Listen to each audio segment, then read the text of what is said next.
Well, hello, everybody. Good afternoon. Thank you for taking the time to join us today so I can share a little bit about my message. I hope some of you have seen me or at your schools or have heard about the presentations that we do. Today, I'm going to give you an abbreviated, very rushed sample of the presentation that I give to students and parents and staff at schools. And we're starting to do it as a package now. I'm starting to go into a school and I do Spanish and English parent presentations. I'll do a staff presentation, and then I speak to the students. And my intent behind that is so that the entire student population, entire school population has the same basic understandings of the drug threat to our kids. And I've been a DEA agent for 30 years. I know it doesn't look it, but it's true, 30 years. And what I'm realizing is that we as adults, if you're not in the business like I am, you're not seeing how rapidly the drug world is changing, how rapidly the threat to our kids is changing and evolving. And I think too often we as teachers or school administrators or parents, we think kids are facing the same sort of challenges that we did as young people. And the drug world has gotten radically more dangerous. The drugs have gotten radically more dangerous. And so my goal is to go into a school and in the hour or 75 minutes or 90 minutes that I get to give everybody a big vaccination of up-to-date, scary information so that everybody moving forward has those same understandings. I'll talk a little bit about their career requirements for DEA. One of the things I love about my work is I get into a school and I help bridge that gap between students and law enforcement. And I show them a human side of law enforcement. I have my own daughters and I talk about my daughters in my presentations and the challenges they've had. And I think it does tear down some barriers and hopefully plants the seeds in the mind of some young kids that they can pursue a career in law enforcement. So I'm going to go ahead and put up my PowerPoint and like I said, rapidly go through what I do with the kids. And then I'll leave some time at the end for questions or comments, of course.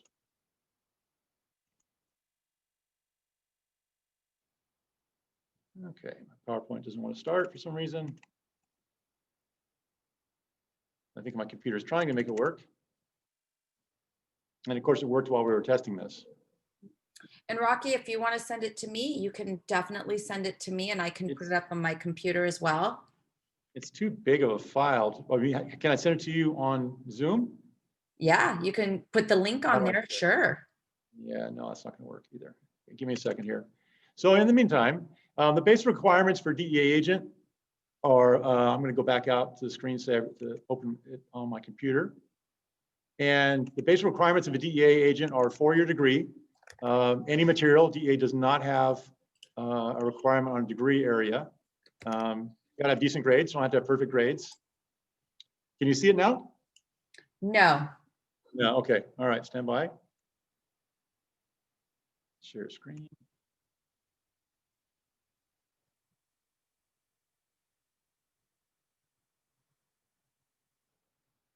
How about now? Yes. Okay, so the program is called I Choose My Future, and that's the point. Kids have been lectured, all of our kids have been lectured that drugs are dangerous and we shouldn't do them. And the purpose of my lecture is to explain to them why they shouldn't do them and to explain to them fundamentally that it's their choice. Drug use almost always starts as a choice and kids need to look at it that way. And that choice to have fun with drugs too often leads to horrible consequences in the real world. Okay, now it doesn't want to advance. My apologies, folks. It did advance. It went to. Did it? Oh, it didn't on mine. Okay. Well, yeah, it went to My Father the Hero.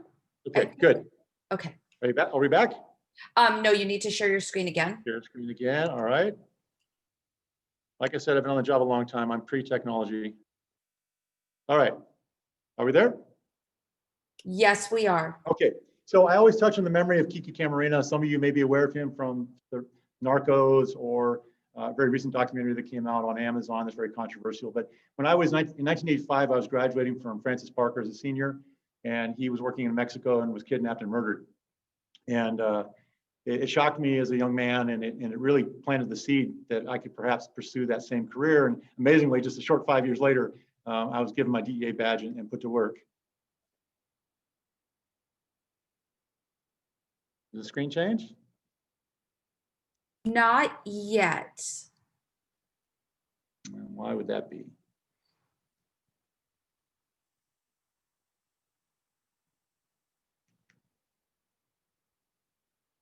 Well, I'm going to wing it. I'm going to give this a minute more to go. And if it doesn't, I'm just going to wing it. And I'll explain to you some of the things that are different. Hey, So, Rocky, this is Sonia. Do yeah, you want to send me the presentation and then while you're winging it, I can upload it? it's too large. It's It's too too large large. of a presentation to go with me. Can you do what you were originally doing when you first showed your screen and you weren't doing slide share? We could still Ah, slides okay. I'll try that. and we can just go with that. At least we can see Yeah. the smaller slides. Okay. We can see those. Okay. Okay. I added this to the presentation just to show the kids that, in fact, I have been doing this for a very long time. I got this job when I was 23 and I'm 53. So I've spent, way more than half my life and all my adult life dealing with drugs and the consequences of drugs. And we tend to look at the problems of drugs in isolation. I mean, there's not a social problem that we deal with that doesn't have an impact with drugs. Truancy in the schools, how much of that's because of substance abuse in the student or the family, crime, sexual abuse. There's so many social problems, and I spent my life dealing with those things. I spent the first 8 years of my career working the streets of San Diego, doing undercover work. We work 7 days a week. It's a very challenging job. To do a job well, you have to work 24 hours a day because you have to work when the drug traffickers work. You don't get to select which holiday you don't want to work or which evening you want to stay with the family. So it's a challenging career, but arresting drug traffickers it's fun. It's big game hunting. They deserve it, and we're good at it. I'm good at it, and I'm proud to be doing it 30 years later. One of the biggest experiences of my life was in 1998. I was transferred to our office in Santa Cruz, Bolivia. I spent 6 years living in Bolivia, working with the police there, fighting the cocaine problem. And I show some pictures of students. I call them my Rambo pictures of me running around the jungle with machine guns, burning down laboratories. And when I went to Bolivia, I was told that I was going there as an American advisor to help them solve their drug problem. And that made sense before I got there. But once I got there and I saw what we were doing, what the drug laboratories were doing to the environment, the poverty, the corruption, the violence, all these problems that Bolivia was suffering from. And I realized very quickly, this is not Bolivia's problem because all that drug manufacturing in Bolivia is paid for by American drug users. It's the end users here buying it from their local neighborhood drug dealer that put the $100 in the hands of the drug traffickers from one to the other until, in the case of San Diego, it gets to Tijuana. Now, some of you may not know this, but for the second year in a row, Tijuana was named the most violent city in the planet. And it's not some city in Syria or Afghanistan or Iraq. Tijuana, our beautiful neighbor to the south, the most violent city in the planet, and that's all because of drug violence. And I do a lot of aerial observing for DEA, following bad guys. And when I'm up in the air looking south from San Diego to Tijuana, you can't see the border. It's just this beautiful urban zone put up there between the mountains and the ocean. And then I think about the violence on the south side of that fence and how that violence, almost all of it, is paid for by Americans. And it makes me very ashamed of us as a country and as a culture that we don't own that. But then that $100 that pays for all the violence in Tijuana makes its way to Central America, where the gangs use it to kill my friends in the police. And then that same $100 eventually makes its way to Bolivia, Peru, Colombia, and pays for the violence there. So I make sure to explain to the students that even the act of buying drugs, that harmless practice of drug use, even the act of buying drugs, puts money in the hands of drug traffickers that use it to commit violence around the world. I'm still active. These are some recent methamphetamine seizures on the border. 15 years ago, if I were to seize 10 pounds of methamphetamine, that would have been considered a big seizure back then. Now I'm seizing 80 pounds a day, 100 pounds a day. Last weekend, they got 3,000 pounds in a truck. And we're not even making a dent. A pound used to cost $15,000 in San Diego on the street. Now it costs $1,500. So there's been a 90% price reduction in methamphetamine, and the purity is almost 100% coming from these Mexican drug labs. So we now have a drug using population that can pay pennies on the dollar to use a pharmaceutically pure version of this drug. And as much as we seize, it freaks me out because I know how much we're not seizing. And my mind boggles to think how many Americans have to be using this toxic poison every day. These are my girls. They're 25, 23, and 20 now. They've all had alcohol and drug incidents. Thank goodness none of those were too serious. My oldest there in green got a very prestigious FBI honors internship in college. She wanted to follow me in law enforcement. And I was living vicariously through her with this amazing opportunity. And it came time for her lie detector test, her polygraph test. And she had to admit to them that she'd used marijuana in high school. And they failed her, not because using marijuana will prohibit you from ever entering the FBI, but it was too close in time. to when she was taking the test. So she lost that amazing opportunity. And when I asked her, why did you smoke marijuana? She said, Dad, it was just everywhere. It was just everywhere. And that, that's the truth. All of our kids are surrounded. It doesn't matter what school you went to or your kids go to, they're surrounded by this drug culture. I went to Francis Parker. And the first time I saw cocaine was in 10th grade at a party, because Francis Parker kids are the ones that had the money to buy that drug back then. My youngest, then the purple there, was 11 when she'd spend every weekend at her best friend's house. Beautiful family. The mom's a law professor. The dad's a very wealthy real estate investor. Thought it was great that she'd get away from her sisters and stay with them. What I didn't know was that family had a teenage son who liked to smoke marijuana, and those parents decided it would be better to have him smoke it at home with them than to have him out doing it on the street. Well, that told his little sister it was okay for her too. So what I didn't know, for more than a year, every weekend, my daughter would go there and get stoned out of her mind on marijuana. And I didn't find out about this. This is when she's 11 and 12. I didn't find out about this until she was 17. And we got into an argument about some things, and I accused her of using drugs. And she said to me, very matter of frankly, Dad, I don't use drugs anymore. And I said, please explain. And she gave me the story. And I said, well, why did you stop? And she said, God bless her, she said at 12 years old in middle school, she recognized that marijuana was changing who she was and changing her personality, and she stopped. Her best friend didn't stop. In classic story, got pregnant at 16, dropped out of high school. So no family, I'm a good parent. I've tried really hard, and no family's immune from this. I'm a very patriotic American. I'm not ashamed to tell audiences in the US. And I've had the privilege to give my presentation in 15 countries to more than 130,000 students now. And I'll go to Mexico or Honduras or wherever it is, and I'll proudly talk about how much I love my country. But then I say at the same time that I also recognize my country is making a lot of mistakes, and there's a lot of things we're doing to hurt ourselves and other people that we're not trying to fix. And drug use is for me, the most relevant one. And that's my passion to give these presentations, because this is my way of fighting back. People are very critical of me doing this. They think it's a waste of time. Drug prevention doesn't work. I hear this all the time. Assembly-based education doesn't work. And they ask me how much good I think I'm doing. And I have a low bar. I've talked to 130,000 students. If 1 out of 1,000, if 130 kids out of the 130,000 have taken something from my presentation, from my life experiences, and managed to apply it to their life to spare themselves and their children and their family from the horrors of drug abuse that I've seen so often, then that's a huge victory for me. And of course, I'd like to believe it's more than 1 in 1,000, but that would be enough. We're the biggest drug using country on the planet. We don't like to talk about this, and we're certainly not acting like it when it comes to preparing our kids for the culture they're in. But whatever category you look at, a number of overdoses, number of people addicted, the quantity of drugs we buy, the money we spend on it, we're number 1. It doesn't make sense to me. We're one of the freest countries in the world, one of the countries that still offers people the greatest opportunity to achieve their dreams. And for reasons that I cannot comprehend, millions of Americans, adults and children, choose to poison themselves, risking throwing away their own dreams. This is a slide I show when I talk to the kids about the harm. These are some young police cadets that were murdered in a police academy bombing in Colombia last year. I've been to this police academy. It's a beautiful facility. There are actually 21 of these kids got murdered by a car bomb. And it makes me very ashamed, because that car bomb was planted by a drug organization, which means that car bomb was financed by American drug users. I have to explain basic things to the kids. I explained to them that their brain matters, that adolescence is the period of greatest brain growth in life. And when it's done growing, that's the brain you've got.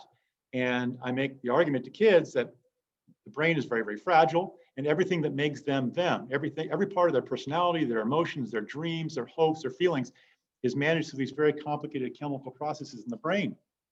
And drugs are chemicals that we put in our bodies to alter how that chemical process works in the brain. We're putting chemicals in our bodies on purpose to change how the brain works. So I don't think it takes a big stretch of imagination to understand that if you're putting chemicals in your body to change how your brain is working, at the same time it's trying to grow, that you should expect that you're going to change how the brain grows. Something else very basic that I have to tell the kids: their choices matter. I've met far too many people who ended up being drug dealers, who just didn't find a better way to get ahead in life, and who thought they could party their way through high school and ignore college, and at some point they would just snap their fingers and become successful. So I explain to the students that success starts today. You pick a goal, if it's university or sports success, whatever it is, and you make decisions that are in alignment with that goal. That's how you get ahead. You don't get to blow off school and be stupid and party, and then all of a sudden later in life snap your fingers and be successful. And tragically, drug abuse, this very popular activity that we continue to tell our kids is normal, in my experience, is the single fastest way for our kids to throw away their own dreams. I used to give staff trainings. Once in a while, I still give a staff training in a school, and I'll ask the principals or the teachers or counselors, what's the biggest threat to our kids? Who agrees that it's drugs? And I get about half the arms that come up, and then I say to the people who think it's not drugs, I say, what is the bigger threat? And we end up every time with everybody pretty much agreeing that drug abuse is actually the most imminent of all the many threats to our kids. Drug abuse is the most imminent threat to cause them death and personal destruction. And yet most schools are doing basically nothing to educate the kids. I explained to kids there's 3 basic laws of drug abuse. It almost always starts as a choice. No one forces somebody to use drugs. They show up at a party or the beach or a friend's house. Someone they admire or look up to walks up and says, hey, look what I got. Let's do this. Some of the most dangerous words in the English language or in any language. Look what I got. Let's do this. And our kids who know better, who know they shouldn't, go, okay, just this once. I know Rocky wouldn't give me something dangerous. And I'll get to it in a minute, but we live in a world where that's a very, very dangerous choice today. And I explained to the kids that people who make drug use a choice and continue to put it in their lives change. If it's alcohol, weed, if it's harder drugs, sooner or later, people change, and those changes aren't good changes. And then the number 3 rule is that those negative changes that come to the drug user are never, ever just going to impact the drug user. The student who abuses marijuana and drops out of school, that affects a lot more people than just that student. The student who overdoses affects a lot more people. The pregnant mom who gives birth to an addicted baby. This is the reality that our kids too often aren't thinking about. I show them very harsh pictures. Some schools still think my presentation is too direct. Many schools are calling me saying, please come, because they realize the kids today need to get this kind of direct messaging. This is the reality, right? Our kids get the message every day that drug use is cool. There's not a movie, TV show, music video that our kids watch that doesn't tell them that drug use is cool and normal, and everybody does it. And they've gotten this since birth. Our kids in this culture have gotten this message every single day since birth. And what's the counter message? What are we doing as a society to push back? Very little, actually. So I show these pictures, and this is from Ohio a few years ago. This man and woman were heroin users. The driver's the dad of the kid. And unfortunately, they were driving, and the woman started to overdose from heroin. They injected in the car, and we're driving around. The woman starts to overdose. Her boyfriend tries to get her to the hospital to save her, and he overdoses. And the vehicle almost goes out of control, comes to a rest like you see it. This little boy sitting in the back seat thinks his dad's dead, thinks the girlfriend's dead. What a horrible nightmare for a child, right?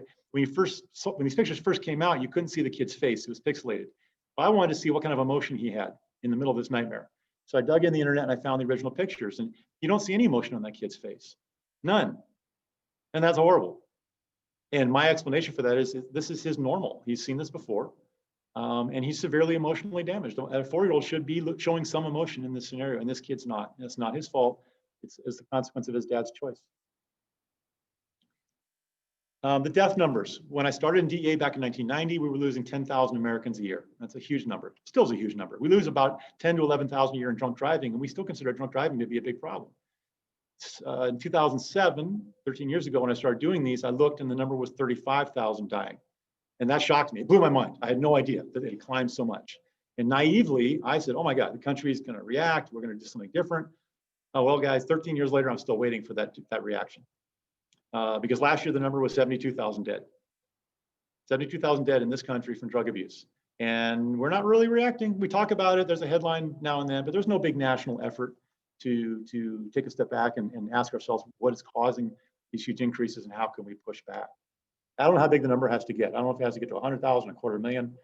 I don't know. Before we start to go time out, we need to look at this. The numbers are so big that I struggle to get my mind around them.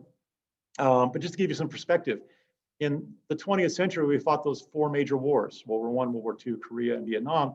And we lost a total of 634,000 soldiers in 19 years of combat. 19 years of brutal combat, we lost 634,000 soldiers. But if you take this year and you go back 19 years, from this year, 19 back, we've lost over 700,000 Americans to overdose. 700,000 men, women, and children gone, not because of some foreign enemy on a battlefield, but because of an enemy within us that makes us so willing to poison ourselves. I'm deeply concerned what the lockdowns have done to our kids. This is so completely predictable to me that the children living with abusive homes or substance abusing homes They're locked away from the mandatory reporters. They're locked away from positive adults. They're locked away from anybody that can care about them in these terrible situations. And we're seeing gigantic increases in, I think, even suicide. We're suspecting huge increases in child abuse, even though the reporting is down. Indications are child abuse is up, and certainly overdoses are way up. In May of this year, they determined we had a 42% increase in overdoses this year versus May of 2019. And the numbers in 2019 were already frightening. So I haven't seen these updated, but I think as this year goes on, we're going to see this increase continue, and it's tragic. And I wish I could show you this. Let me see if I can show you this video. See if that'll work.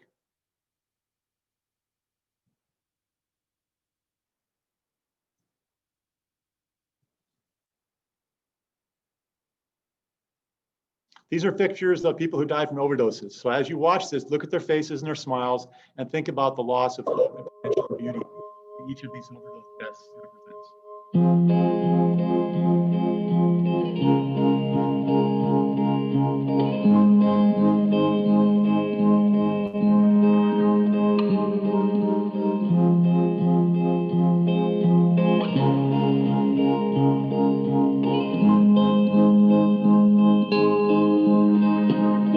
Should have stayed, were the signs I ignored.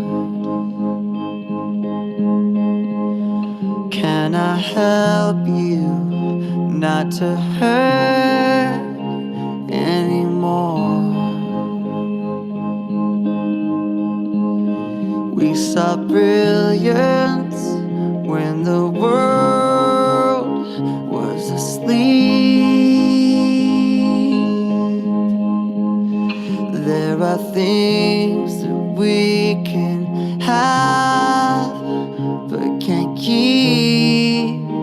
If they say, who cares if one more light goes out in the sky of a million stars? It flickers, flickers. Who cares when someone's time runs out? If a moment is all we are, or quicker, quicker. Who cares if one more light goes out? Well, I do. The reminders pull the floor from your feet. In the kitchen, one more chair than you need. Oh, and you're angry, and you should be. It's not fair. Just 'cause you can't see it doesn't mean it isn't there. If they say, who cares if one more light goes out in the sky of a million stars? It flickers, flickers. Who cares when someone's time runs out? If a moment is all we are, or quicker, quicker. Who cares if one more light goes out? Well, I do.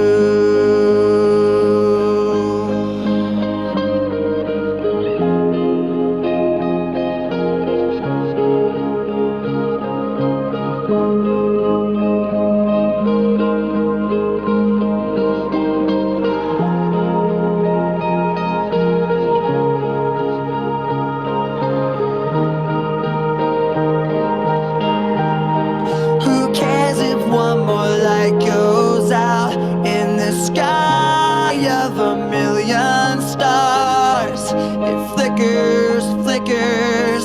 Who cares when someone's time runs out? If a moment is all we are, or quicker, quicker. Who cares if one more light goes out? Well, I do.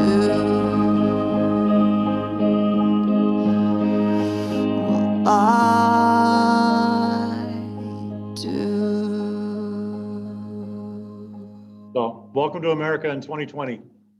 This is a reality that I have to see every day. And I remain shocked that we as a culture accept this and we're not trying much harder to fight back. So now my presentation is working. So this is what's really, if I tell the kids there's one part of the presentation to take away, and I'm telling you the same thing. If there's one thing you remember today about the presentation, it's the threat of these counterfeit pills. I spent many years of my career investigating prescription drug abuse, and we have a huge appetite in this country for abusing prescription drugs like Vicodin and Percocet and Xanax and Valium. There's a long list of pharmaceuticals that people want to use, and they're expensive and they're hard to get. And the drug traffickers, who are very entrepreneurial, discovered that if they started faking these pills, they could dramatically increase their profits. So these blue pills here are fake, a drug called roxicodone. And for the drug traffickers to get these from a pharmacy, it costs them $2 or $3 a pill using fake prescriptions or people, doctor shoppers, or some criminal means to get these. So they get these pills for $2 or $3 per pill, and they sell them for 25. So you're making 1,000% profit, which is a huge profit. But if they manufacture them in a laboratory in Mexico at the cost of a penny a pill, they're still selling them for $25, which is literally millions of percent profit. So this is all profit driven. And the reason it's so dangerous is when they started making these pills 5-6 years ago, they were using heroin. So they'd make a pill that looked like a Vicodin or an OxyContin, but it would have heroin in it, which is very, very dangerous. But then they discovered that if they use this drug fentanyl, they can make a lot more money. And they buy fentanyl clandestinely from China, and a very small amount of it, a little white dot on the penny on the left is enough to overdose me. And they put that in these fake pills that look like a Xanax, they look like a Valium, they look like a Vicodin. And incredibly, we're seeing this new drug, carfentanil, the one on the right, that little microscopic white dot is enough to overdose me. And that's what's showing up more and more in the pills at the parties our kids attend. And incredibly, carfentanil has a legitimate use. Veterinarians use it as a large animal tranquilizer. They'll give elephants a tiny amount of carfentanil and the elephant goes to sleep for a surgery. And this is what our kids are popping at the parties now. And this is why it's so dangerous. And this, for me, is the most important slide in the presentation for the kids. If I'm in a pharmaceutical company, I know what I'm doing. I'm a scientist. I'm regulated by the government. I take the green stuff, which is it's called binder. It's a sugar that makes the pills stick together.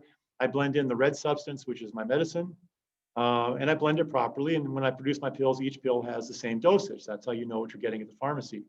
But if I'm manufacturing these things in my drug lab in my garage or somewhere in Mexico, I'm not regulated. I don't know what I'm doing. So I take that binder, a sugar, and I mix in the fentanyl or the carfentanil, and I attempt to blend it properly. But I don't know what I'm doing. And when I produce the pills, as you can see on the bottom, some of the pills have none of the drug in it. Some have a range of the drug, and some have enough of the drug to kill a horse. And what's so terrifying is all those pills look exactly the same once they're manufactured. I, as the manufacturer, don't know which ones are deadly. I have no ability to check and see which ones are going to kill somebody. So I just sell them. You know, I arrest these people and I ask them, how do you make sure you're not killing people? And, well, we hope not. But they sell these pills. And then some people tell me, well, that doesn't make sense because the drug dealers are going to get arrested. But that's not how the drug business works. If I make these pills, I sell them to somebody who sells them to somebody who sells them to somebody. Those pills have passed through 10 sets of hands before they show up at the party and one of our kids doesn't come home because they took that one on the right. The kids don't understand this. Their friend tells them it's safe, it looks safe. They think, okay, I can take this. We play this little game in the school. The kids love this. You know, can we tell which one's the fake? I ask them to, you know, shout out one or two to tell me which one's the fake. And then I say, okay, now you're at the party and the lights are low and people are drinking and smoking weed. Somebody shows up and says these pills are safe. Can you tell which one's going to kill you? And the kids laugh. And I mean, look at the quality. One of those pills is fake. This is that roxicodone. This is the #1 killer right now, this fake oxycodone pill. And then on this last one, of course, I make them all lose. And the kids all, you know, object and say that I cheated. And I go, yeah, I cheated, just like the drug traffickers cheat. You know, but today we're playing a little game and the consequences don't matter. But you play this game in real life and you play it long enough, you'll die. And those two 13-year-olds you saw in the video, they ordered some drug from China off the internet, came to the house, parents completely unawares. They went to the bedroom, used it and died. First time they ever used. So we actually truly, and not exaggerating, live in a world that the first time someone tries a drug can be the last. And that's a new phenomenon. And we're not assimilating that in how we prepare our kids. You know, I'm a father of daughters and I worry about them and the world they live in. Some of you may have seen this video. This is some young college girls on spring break somewhere being stupid, drinking, not looking for trouble. liking a selfie video. And when they watched the video later, they saw this. And in my opinion, that's a rapist spiking something in that girl's cup, hoping to hurt her. And fortunately that day, nothing happened. These girls saw the video and they were fine. But that man, in the middle of the day, in front of hundreds of people, is putting a dangerous drug into her cup. And it's my job to try to catch these guys. And it's really, really hard because they're getting stuff through the mail. There's new drugs being invented all the time. So my job's getting harder and harder. And I have to tell the kids it's their responsibility to think about where they're going, with whom they're going, and do they have a plan to look out for each other? Because you and I aren't going to be there to protect them when they're at scenario when somebody's offering them this thing that could end or greatly change their lives. And then the addicted babies. This really, really upsets me. We have crack babies and meth babies and marijuana babies now and fetal alcohol babies. But every year we estimate some 35,000 babies are born addicted to the heroin or fentanyl or prescription drugs their mothers are taking. And those pregnant moms know that they're drugging their babies. These pregnant moms, every one of them knows that when they take that drug, the heroin, that the drug's going to their baby. And they don't want to damage their babies. But they're so afraid of withdrawal. They're so afraid of the withdrawal sickness and the pain that comes from stopping the drug that they make a choice to drug their babies. And all they're doing is passing that pain forward, because that day that infant's born and the umbilical cord is cut, that infant stops getting that drug from the mother's body, and the infant goes into withdrawal pain. And it's not infant withdrawal, it's adult, full-blown, agonizing withdrawal. And their little bodies aren't wired to deal with it. They shake and tremble and scream in horrible ways. And incredibly, in America, 2020, doctors have a process for getting those babies weaned off the drug, and they give them morphine on the day they're born to help take away some of that pain.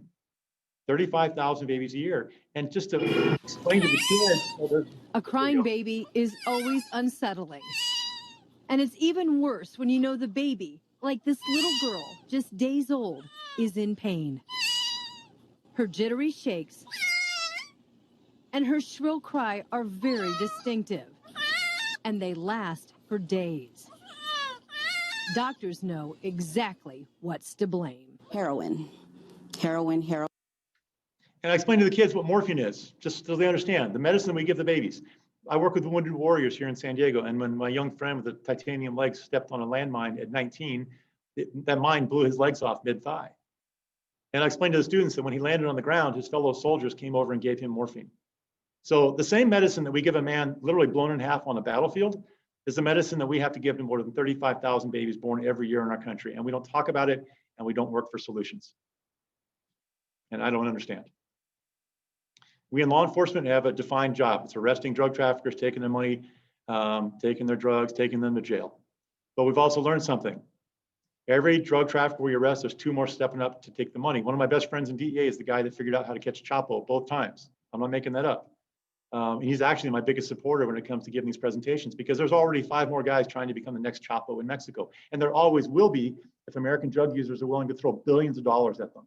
So we have to start fighting back here. It's illogical for us not to, and I'm trying, and I feel lonely sometimes. These are some of the social problems. The party happens. Everybody gets high for a few hours, but what's waiting for you the next day? And this is what drug users bring in their lives. I'm not a fan of smartphones. I encourage you all to watch Social Dilemma. If you haven't, there's a big connection to me between substance abuse and teen depression and anxiety. There's no way to separate out these huge increases in substance abuse and suicide and depression away from the social media. Yet another area where we're really not preparing our kids. Every hardcore drug user I ever met, addict who's ruined their life, tells me they started for fun. They started for fun. And then they realized that when they're taking it for fun, it worked for them and it helped them feel less pain. They forgot they were abused. They forgot they'd been neglected. And eventually they became addicted. Pictures of some of the smuggling cases, just to show you how creative the drug traffickers are. I'm going to rush through these. Body swallower. This young man in South America was, the drug traffickers offered him a plane ticket and a passport and a few $100s and a chance to escape from South America to go to Europe in exchange for swallowing some packages of cocaine. And this kid did that, 19 years old, got on the airplane. During the flight, one of the packages burst open. He died on the plane. He didn't suffer, but he passed away. Case of mine in Bolivia, same thing, 19-year-old kid going through security. But in his case, they blocked up inside him, and I had to rush him to the emergency room so the doctor could save him. They pulled out 96 capsules of cocaine the size of my thumb that kid had swallowed. Something to behold, watching his body, 96 of those. And that's not for human beings. And yet there it is. And all of this financed by American drug users. And this is something that's just hideous in San Diego. The drug traffickers are operating within our high schools, primarily in the South Bay, but not just the South Bay. And classmates are finding students who need money. Many of the students are trying to help mom or dad pay the rent, or there's some family debt they're trying to pay off. And their classmates say, hey, we got a solution for you. If you tape some drugs, and these are students who cross from Tijuana to San Diego. These are kids that live in Tijuana, can cross the border. And they receive the drugs in Mexico, they tape it on their bodies, and they bring it to school. And they do these transactions on the school campuses. And I want our schools to be safe places. I don't want our schools to be places where major drug transactions like this are happening and kids are being recruited by their friends. These are major quantities of drugs that we caught on adolescents coming in from TJ. And then, meth is the #1 drug of abuse in San Diego. It's been the #1 killer here for 30 years. It's super cheap, causes, tremendous personal destruction, and yet people continue to use it.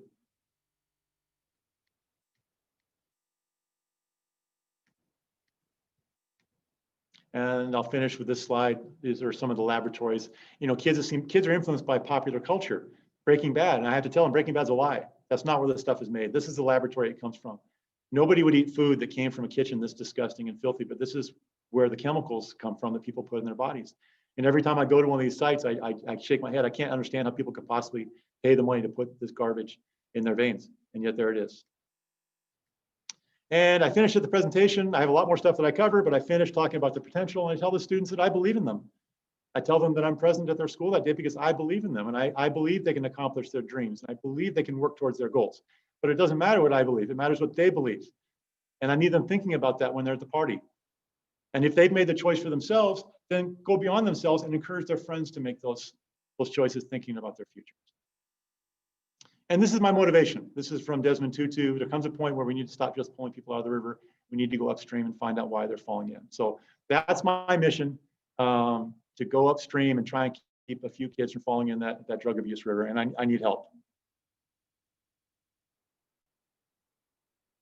So that's a rapid version of my presentation. Alicia, I don't know if you want to ask me any questions or. I'll actually step in. Hi, Rocky. Hi. I want to apologize, everyone. I'm Sonia Lira from the San Diego County Office of Education. I was supposed to be helping Alicia moderate this, and I was having some major tech issues. So thanks everyone for attending today. So we do have a couple of questions, Rocky, and while you're answering these questions, I want to show the certificate of attendance today. So the first question is, and everyone, before we answer these questions, in case your district needs this certificate, go ahead and take a screenshot or a selfie with the certificate while Rocky is answering some questions. So the first one is, will attendees have access, or can they access this PowerPoint you showed us? I don't give out the PowerPoint, but there's a school in Orange County recorded one of my presentations, and it's on YouTube. So I can email Sonia the link to that. And then people are using it, they're showing it in schools. And I'm doing virtual presentations where a school will show students my video or ask the students to watch my YouTube video. And then I'll do a follow-up session, a live Q&A, so the students can engage with me after that presentation. And I've recorded this also, so I don't know where it's going to live, but with everybody's permission, I recorded it as well for you all. Yeah, we'll definitely get the link out. So thanks for mentioning that, Alicia. And Alicia, I can't see the chat, so can you address ask Rocky the last question that came in, and maybe some more came in? So basically, I think everybody has the same type of questions. This is very terrifying. That's been coming up. They want to know, when you present this to the youth, how do you provide them those trigger warnings? And how are you dealing with these children who are living in this out of control situation at their home? Well, yeah, see, that's not, you live with these kids, I don't. So no, it's very much, I tell the schools, that, hey, this is powerful. I routinely get kids crying and running out of my presentations. And it really is a matter of the discretion of the administrators, right? I try to trigger every kid in my presentation, because our kids today need to be triggered, or they don't learn. If we come at them with the same bland message, or don't do it, it's just bad, they're not gonna listen to that. They need to understand the consequences. So the schools that have me, they get it. They're happy to have this triggering. And in fact, the superintendent of Ramona, Dr. Grace, asked me to come in and address all of her 5th and 6th graders last year. Think about that. I gave this presentation to 5th and 6th graders in Ramona, and the kids understood every single thing I was saying. And that's because when I talk to kids in juvenile hall, they're starting to use 8, 9, 10 years old. And we as a society, we have this very naive notion that somehow we can wait till they're mature enough to not be triggered by this to give them the message, which is a great cruelty to the children, because they're in a reality, social reality, where somebody's pushing this stuff on them when they're 10, 11, 12 years old, and we're not giving them anything to base their decision upon. So, some schools won't have me because they're too put off by the power of the message. Some school districts beg me to come in because of the power of the message. So I go where I'm wanted. I'm not gonna soften my message, because I believe I've done 130,000 kids, and I get a lot of kids thanking me for this. And like I That's said actually earlier, for those of you that weren't at the meeting earlier, I said my daughter walked by. She's a senior, and she's like, "Is that Rocky?" And I said, "Yes." And she said, "He presented to us when we were freshmen," and she remembered your message. So it's so powerful. And with that said, somebody wants to know, how do they contact you to set that up? Yeah, if you want to make note, I'll give you my cell phone number.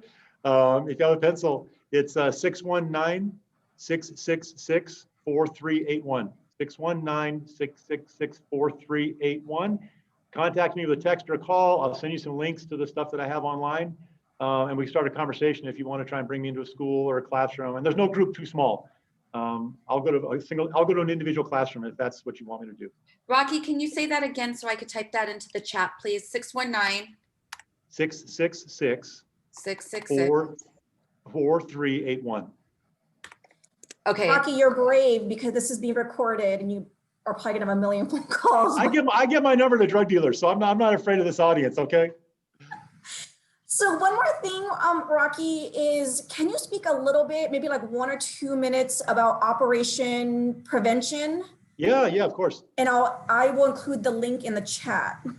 Okay, and I should have talked about that before. So about a year ago, the superintendent of the County Office of Education came to believe enough in our work and what we're trying to do that he agreed to a partnership with DEA. So it's a unique, first in the nation partnership between a local education authority, the San Diego County Office of Education, and the DEA to partner and share education resources. And so I and some coworkers, we develop the content, we give out a lot of the content in the schools. The COE facilitates us getting into more schools. So a huge stamp of validation for me, for the people at the COE to go, we'll put our name on this. And that's a reaction to the reality. 10 years ago, when I started doing this, I was kind of on the extreme end for the intensity of the presentation. And I haven't changed. And I think many people now see me as more mainstream because reality has changed so sadly for our kids. And I want to try and see Operation Prevention replicated across the country. And I can't get any, I'm banging my head against the wall. It's such a beautiful project that we could replicate everywhere. And I'm not able to get people interested. So I'll accept help from any of you who want to help and support. Well, we definitely want to help support you, Rocky, so that let us know how we can. Thanks so much for being here today. Any more questions, please share in the chat. And I do want to announce that Rocky is coming back tomorrow to speak to the students, to your students. So if they have not registered, make sure they get into the system, because Rocky has another session tomorrow at 1. It's going to be what he presented to you, but the kids view, right, Rocky? Yeah, I'll give more. I'll be almost the full presentation, and I'm going to talk to the kids instead of explaining why I talk to the kids. So that's a perfect guest speaker presentation for the kids.